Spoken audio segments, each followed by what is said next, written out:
Në ditët e sotme, inteligjenca artificiale është ajo që po formëson në një farë mënyre jetën tonë, përmes inteligjencës artificiale, po shkruajmë emaile, po gjejmë materiale nga më të ndryshmet, po bëjmë tekste të ndryshme, fjalime, gjithçka. Sot është prapur aq shumë ChatGPT sa edhe njerëzit marrin receta mjekësore aty. Fëmijët bëjnë zgjidhin dhe detyrat. Okej, marrim edhe receta gatimi, pse jo? Çfarë nuk na ofron? Por çfarë është në të vërtetë inteligjenca artificiale? A duhet jemi entuziast apo duhet të friksojmë, duhet jemi të shqetësuar për të ardhmen e saj?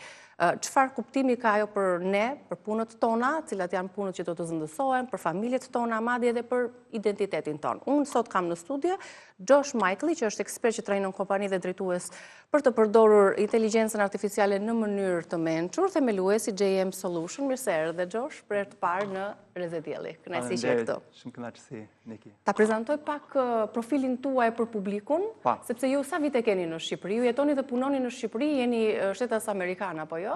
Dhe flisni kaq mirë shqip.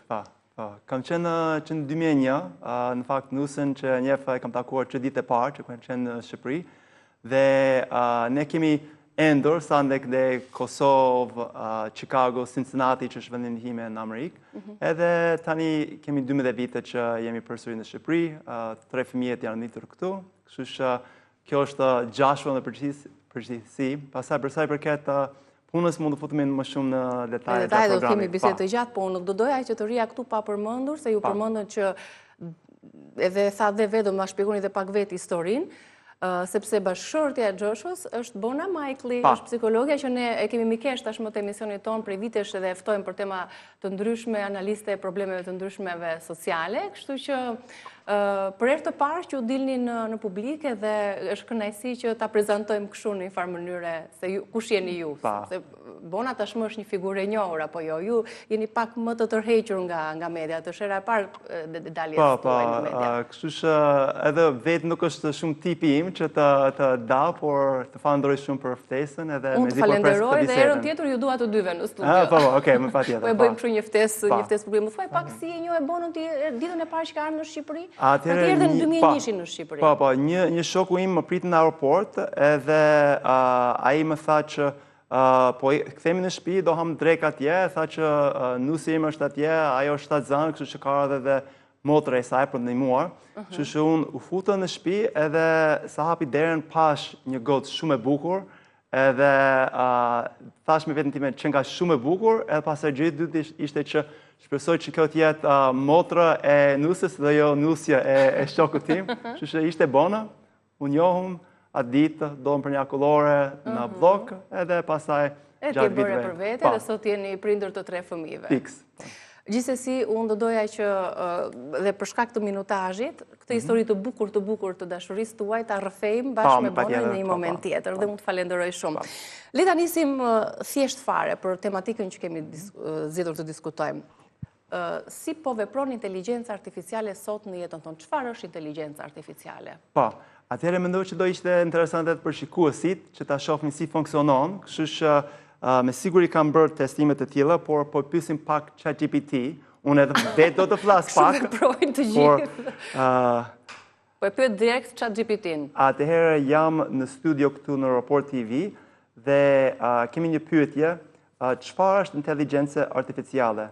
A mund na japësh një përkufizim shumë të shkurtër, 30 sekonda, diçka të thjesht, edhe po dua shfute në një batut në këtë që thua? Sigurisht.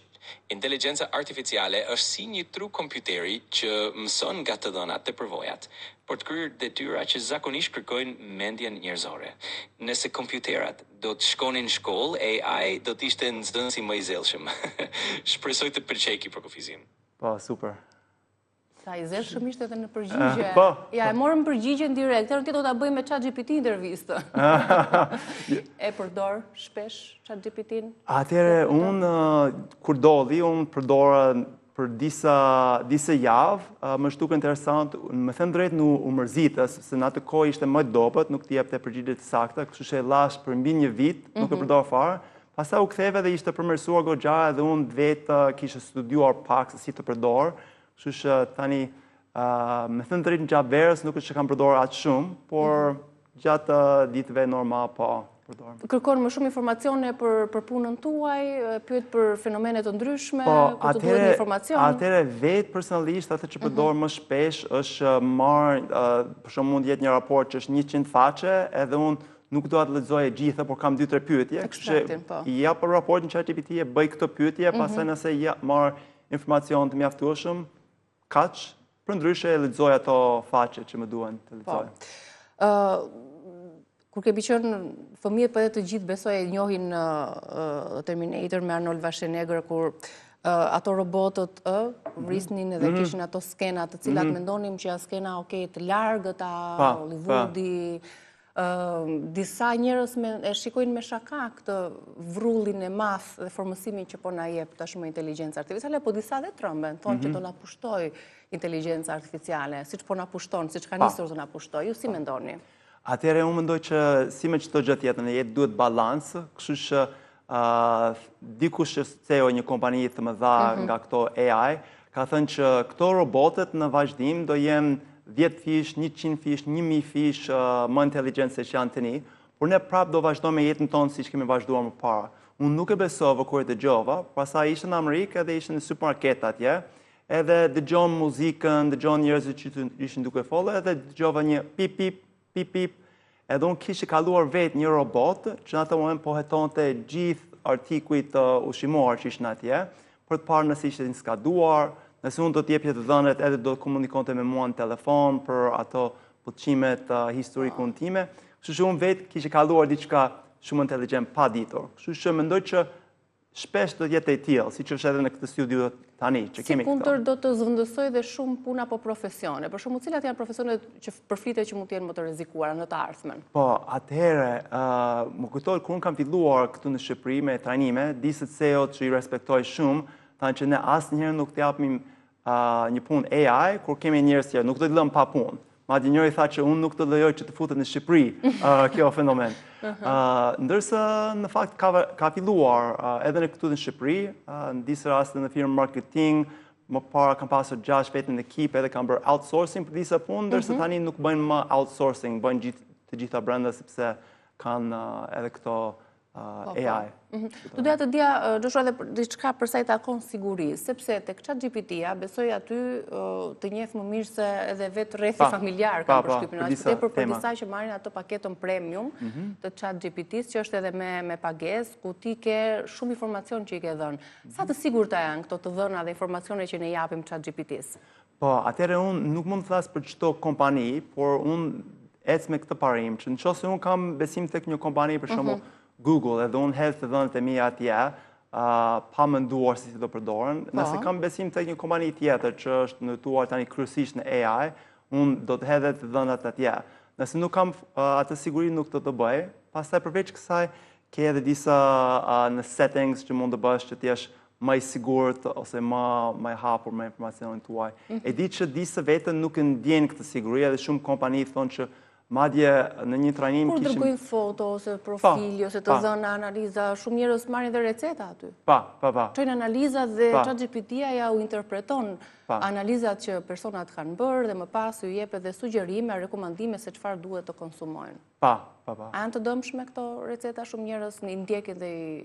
Pa, unë kam dëgjuar për historit, qoftë në media, qoftë personal, kur njerëzit kanë marrë një informacion nga ChatGPT, që nuk ka qenë sakt, e kanë ndjekur, pa menduar, pa analizuar, edhe pastaj kanë marrë një pasojë për shkak të kësaj. Kështu që gjithmonë duhet të përdorim atë common sense, zgjuarësi. Ta përdorim inteligjencën artificiale me inteligjencë. Fiks, pa. Me zgjuarësi për të mos marrë vendime të gabuara që të kenë pasoja. Gjithmonë, të paktën për anën shëndetësore, duhet patjetër të konsultohemi me profesionistin, me mjekun. Kemi lexuar dhe histori online për njerëz që lidhen emocionalisht, madje dhe martohen në chatbot. Çfarë po ndodh? Ke dëgjuar dhe është për ta shumë keq kur dëgjon gjëra të tilla. Un kam edhe atë analizën time që njerëzit janë të izoluar, nuk kanë këto marrëdhënie personale që në fakt janë më të lehtë për të bërë këtu në Shqipëri, njerëzit takojnë në kafe, rrethi është më ngushtë se në Amerikë më të tjera. Por kur e thash dikush është në iniciativën tonë Leadership Forum, ajo tha, ne kemi studiuar për këto fenomen në shkollë, edhe kjo quhet sëmundje psikologjike, kur një person kryon këtë lloj hapërsi. Pa. Imagjino të ardhmen dhe fëmijët që ardhen më të izoluar dhe fëmijët që kemi dëgjuar dhe sipas prindërve që kanë treguar që bëjnë dhe detyrat në ChatGPT. Gjithsesi kjo është temë tjetër dhe duhet diskutuar për më gjerë. Ndoshta ti punon me drejtues dhe me profesionist biznesi dhe madje ke organizuar dhe një forum për inteligjencën artificiale. Mund ta di se çfarë interesi kanë më tepër bizneset për të kuptuar dhe për ta përdorur inteligjencën artificiale në punët e tyre? Pa. Atëherë ishin disa njerëz të ndryshme atje, secili ekspert në fushën e vet, por disa që ishin fillestar edhe do ndinin çfarë është, si mund të përdorim, a është e sigurt këtë pyetje që po diskutojmë ne. Pastaj nga ana tjetër ishin njerëz që janë inovator të kompanisë të IT dhe ata po ndërtojnë programe biznese bashkë me AI. Kështu që një nga pyetjet më të përhapur ishte kjo, si do të ndryshoj punën tonë, cilët punën nuk do jenë më të vlefshme, cilët aftësitë duhet të theksojmë. Kështu që gjë shumë e mirë për Shqipërinë në këtë kohë është që një nga ato gjë që është e sigurt është kjo bashkëveprim personal. Po të shikosh studimet front-end sales, kur ti je bashkë me një person, njerëzit prap duan atë prekje njerëzore, atë mikpritje kur je ballë për ballë me një. Gjë që komunikimi virtual apo dhe shumë punë që po bëhen jo në zyrë, por në shtëpi, punët nga shtëpia, po i shkëputin pak a shumë kontaktet sociale, lidhjet sociale me njerëzit.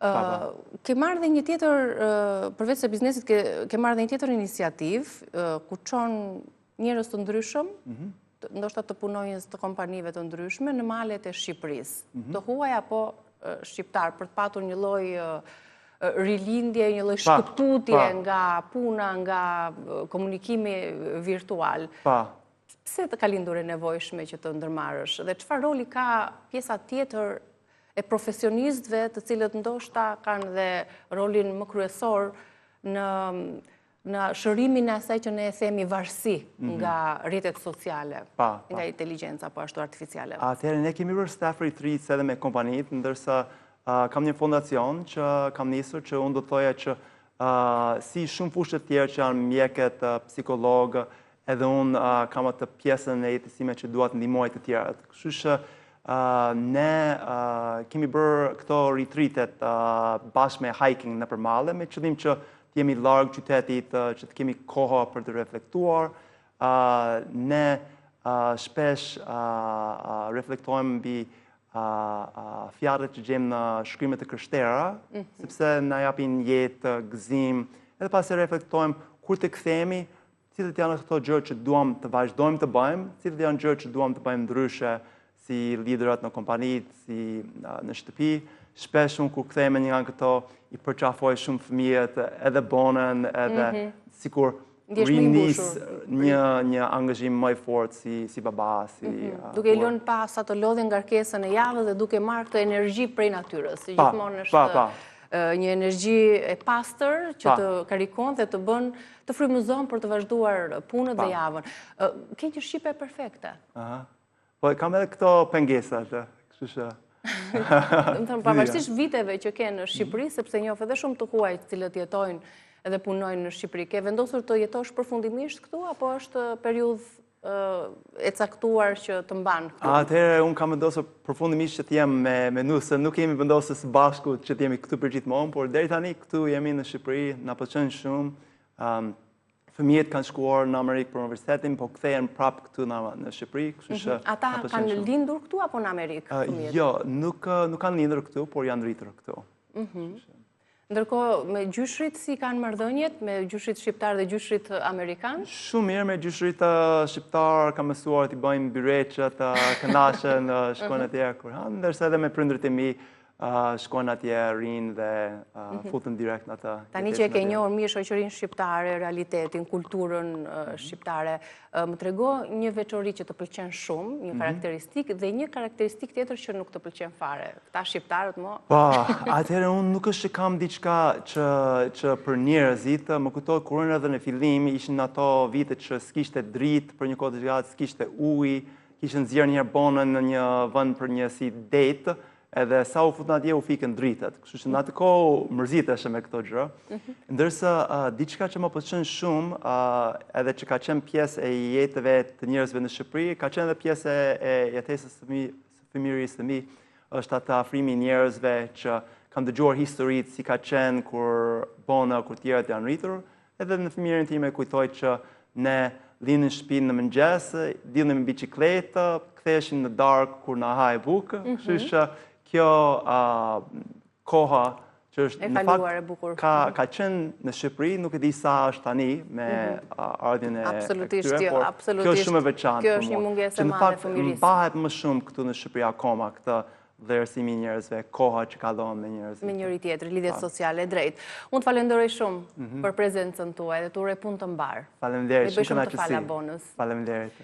Ishim me Gjosh Majkulli, ne do të përshëndetemi së bashku, ka mbaruar minutazhi i emisionit tonë, vazhdoni të ndiqni programacionin e Report, ne do të shihemi nesër së bashku me Reze Dielli. Mirupafshim.